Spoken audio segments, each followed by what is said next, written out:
Hello കൂട്ടുകാരെ, എല്ലാവർക്കും സുഖമല്ലേ? അപ്പോഴ് കുക്കറിൽ വളരെ എളുപ്പത്തില് നല്ല പെർഫെക്റ്റ് ആയിട്ട് ഒട്ടും തന്നെ ഒട്ടിപ്പിടിക്കുകയൊന്നും ചെയ്യാത്ത ഒരു തേങ്ങാച്ചോറിന്റെ റെസിപ്പി കണ്ടാലോ? അപ്പം ഇതെങ്ങനെ പെർഫെക്റ്റ് ആയിട്ട് ഉണ്ടാക്കിയെടുക്കാമെന്ന് നോക്കാം. ഇതിന്റെ കൂടെ കുറച്ച് ബീഫ് കറിയും കൂടെ ഉണ്ടെങ്കിൽ എന്താ ടേസ്റ്റ് എന്നറിയോ? അപ്പോൾ ഇതെങ്ങനെ ഉണ്ടാക്കുന്നത് കണ്ടു നോക്കാം. അതിന് മുന്നേ നമ്മുടെ ചാനൽ ഇതുവരെ സബ്സ്ക്രൈബ് ചെയ്ത ആരെങ്കിലും കാണുന്നുണ്ടെങ്കിൽ പ്ലീസ് ഒന്ന് സബ്സ്ക്രൈബ് ചെയ്തേക്കണേ. വളരെ സിമ്പിൾ ആയിട്ട് ഉണ്ടാക്കിയെടുക്കാം. അപ്പോൾ അതിന് വേണ്ടിയിട്ട് ഞാനിവിടെ മട്ടേരിയാണ് കേട്ടോ എടുക്കുന്നത്. അപ്പൊ നിങ്ങൾക്കിത് ഏതരിയിൽ ഉണ്ടാക്കിയെടുക്കാം. അത് നമ്മൾ ബിരിയാണി റൈസിൽ ഉണ്ടാക്കിയെടുക്കാം. നമ്മൾ സാധാരണ ചോറ് വയ്ക്കുന്ന വെള്ള അരിയിൽ ഉണ്ടാക്കിയെടുക്കാം. അതല്ല മട്ടേരിയിൽ ഉണ്ടാക്കാം. മട്ടേരിയിലാണ് എനിക്ക് കുറച്ചധികം ടേസ്റ്റ് ഉണ്ടെന്ന് തോന്നിയിട്ടുള്ളത് കേട്ടോ. അപ്പോഴും ഞാനിവിടെ 2 കപ്പോളം മട്ടേരി എടുത്തിട്ടുണ്ട്. ഇത് മട്ടേരി എന്ന് പറയാവോന്ന് അറിയില്ല. ഞാൻ റേഷൻ കടയിൽ നിന്ന് മേടിക്കുന്ന റോസരിയാണ് കേട്ടോ. കുറച്ച് ഇരുന്ന് അപ്പൊ അതിൽ ഉണ്ടാക്കാന്ന് കരുതി കേട്ടോ. അപ്പൊ ആദ്യം ഇതിലേക്ക് കുറച്ച് വെള്ളം ഒഴിച്ചിട്ട് ഒരു 10 മിനിറ്റ് നമുക്കിതൊന്ന് കുതിരാനായിട്ട് മാറ്റി വെക്കാവേ. അപ്പൊ ഇത് അങ്ങോട്ട് മാറ്റി വെക്കാം. ആ ഒരു സമയം ഒരു മിക്സിയുടെ ജാർ ഒന്ന് എടുത്ത് വെച്ചിട്ട് അതിലേക്ക് ഒരു കപ്പോളം തേങ്ങ ഞാൻ ചേർത്ത് കൊടുക്കുന്നുണ്ട്. തേങ്ങ ചിരകിയത്. പിന്നെ ആ തേങ്ങയുടെ അവസാന ഭാഗത്ത് ഇതുപോലെ കുറച്ച് ഇളകി വന്നായിരുന്നു കേട്ടോ. അപ്പൊ അതും കട്ട് ചെയ്തിട്ട് കൂടെ ഇട്ടിട്ടുണ്ട്. ഇനി ഇതിലേക്ക് ഒരു 2 ടീസ്പൂണൊക്കെ വലിയ ജീരകം ചേർത്ത് കൊടുക്കാം. അപ്പൊ നമുക്ക് ഈ തേങ്ങാച്ചോറ് പല രീതിയിൽ ഉണ്ടാക്കാം. അപ്പൊ ഞാൻ മുന്നേ ഒരിക്കൽ ഒരു വീഡിയോ ഇട്ടിട്ടുണ്ടായിരുന്നു വേറൊരു രീതിയിൽ. ഇത് വേറൊരു സ്റ്റൈലാണ് കേട്ടോ. അതിൽ ഞാൻ ഈ തേങ്ങയൊന്നും അരയ്ക്കാതെയാണ് ഡയറക്റ്റ് അങ്ങ് ചേർത്താണ് ഉണ്ടാക്കിയിരിക്കുന്നത്.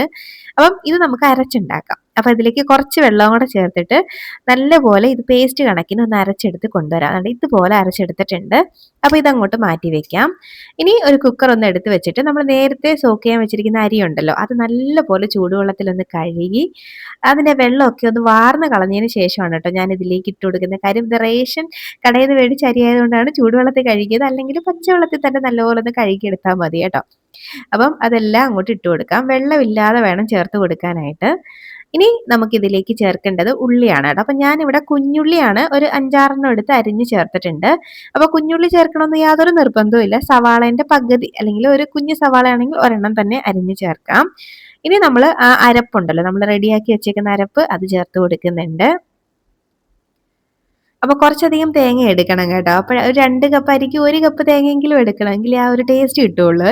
അപ്പൊ ഇനി ആ മിക്സിയുടെ ജാറിൽ തന്നെ കുറച്ച് വെള്ളം ഒഴിച്ച് ഇതിലേക്ക് ചേർക്കുന്നുണ്ട്. അപ്പം വെള്ളം ഞാൻ അളന്നാണ് കേട്ടോ ഒഴിക്കുന്നത്. അതായത് 1 കപ്പ് അരിക്ക് 2.5 കപ്പ് എന്നുള്ള കണക്കിലാണ് വെള്ളം വെക്കേണ്ടത്.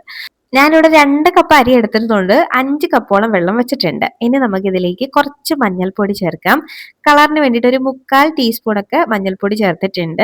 ഇനി നമുക്ക് ആവശ്യത്തിനുള്ള ഉപ്പും കൂടെ ചേർത്ത് കൊടുക്കാം. അപ്പോൾ ഈ ഉപ്പ് ചേർക്കുമ്പോൾ എപ്പോഴും ശ്രദ്ധിക്കേണ്ട കാര്യം കുറച്ച് മുന്നോട്ട് നിൽക്കുന്ന രീതിയിൽ ഉപ്പ് ചേർക്കണം. എങ്കിലേ കറക്റ്റായിട്ട് ആ റൈസിനകത്ത് പിടിച്ചു കിട്ടുള്ളൂ കേട്ടോ.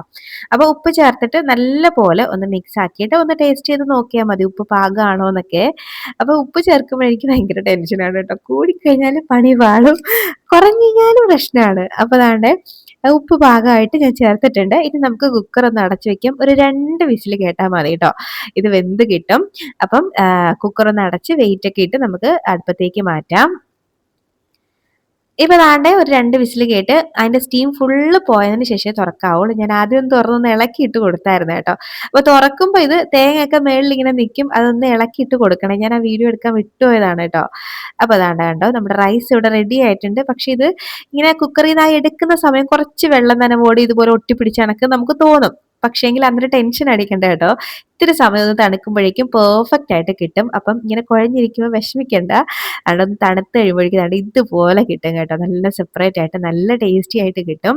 ഇതിൻ്റെ കൂടെ ചിക്കൻ കറിയോ അല്ലെങ്കിൽ ബീഫ് കറിയോ, എനിക്ക് കൂടുതലും ബീഫ് കറിയാണ് കേട്ടോ ഇഷ്ടം.